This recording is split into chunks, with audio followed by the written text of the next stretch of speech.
So we're gonna start it all off with flexible dieting. We're gonna do this Instagram versus reality scenario. Gonna bring in Kenzie Morgans, gonna bring in Johnny Bag of Donuts. If you're new to the channel, you'll very quickly see who they are, which by the way, if you are new to the channel, like the video, subscribe if you don't already, hit the little bell thing to make sure you get notified when a new video comes out, unless you don't like the video, in which case you shouldn't hit the bell or subscribe or even like it, just because the fuck are you gonna do that for if you don't like the video? Let me get into it, okay? So let's talk about flexible dieting. So before we define flexible dieting, I wanna show you what flexible dieting is not, and basically the two most common ways people misrepresent flexible dieting on Instagram. So to do that, I'm just gonna bring in Johnny Bag of Donuts.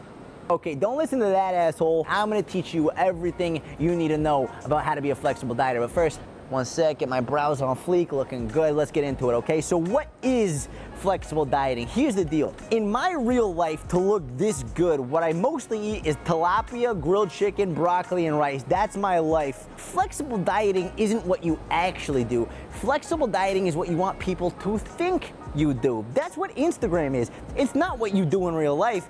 It's what you want people to think you do in real life. That's how you get chicks. That's how you get more followers, right? So here's the deal. Most of my life, broccoli, tilapia, chicken, vegetables, that's it. But in Instagram, pizza, Pop-Tarts, cereal, chimichangas, churros, gummy worms. That's flexible dieting. Basically, my goal here is to make people think I'm eating unhealthy all the time and still looking good. That way, they buy my ebook, they buy my coaching program. I eventually become a business coach and charge outrageous amounts of money for people to pay me to teach them essentially how to manipulate and lie. That, my friends, is flexible dieting. So that's the first misconception about flexible dieting, which obviously it's not the truth. That was very redundant, but I'm gonna keep going because I've done this take about 27 times. Anyway, a lot of people will try to make you think that flexible dieting is eating a bunch of junk food. They're gonna make you think that it's eating pizza and Pop-Tarts and Pringles and cereal and sugary foods and da-da-da. Rico's laughing in the background, so I'm struggling to concentrate. Flexible dieting is not about eating a bunch of junk food. No matter what you see on Instagram, no matter what you see on YouTube, no matter what you see on TikTok, what you see on Twitter, what you see on Facebook, anywhere. Flexible dieting is not that. And I wanna get into it a little bit more. I wanna show you what flexible dieting actually is. But first, there's a second misconception, and I wanna bring in Kenzie Morgans to show you what that misconception about flexible dieting is. She better pick up. What's up, girlfriend?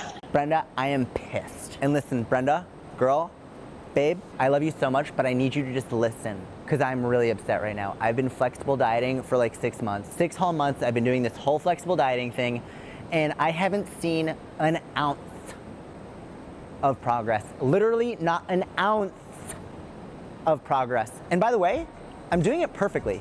I'm doing literally everything perfectly, because if you know what flexible dieting is, you know that you can just always keep getting back on track, and it's impossible to screw up, which is important to understand. I'm allowed to eat whatever I want in whatever quantities I want every single day, as long as the next morning I'm always saying I'm back on track. That's it. It doesn't matter what you do. What matters is what you say.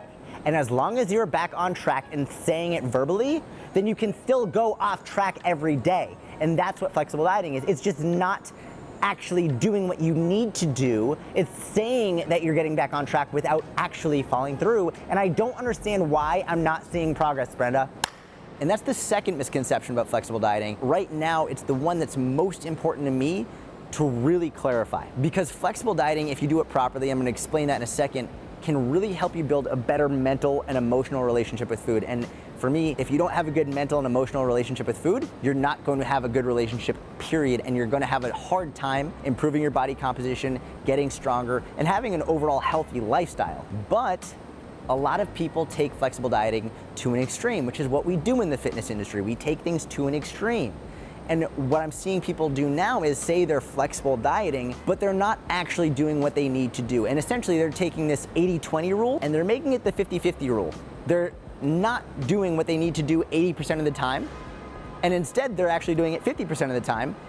And they get upset that they're not making the progress they would be making if they were actually doing it 80%. And this is where, number one, we need to manage expectations better. And number two, actually be aware of our actions to make sure that what we're saying lines up with what we're doing. So we know what flexible dieting is not. Thank you, Johnny Bags. Thank you, Kenzie Morgans. But now I want to talk about what flexible dieting actually is and how you can use it effectively. But first, we're going to take this inside because it is outrageously hot out here. So 1 second.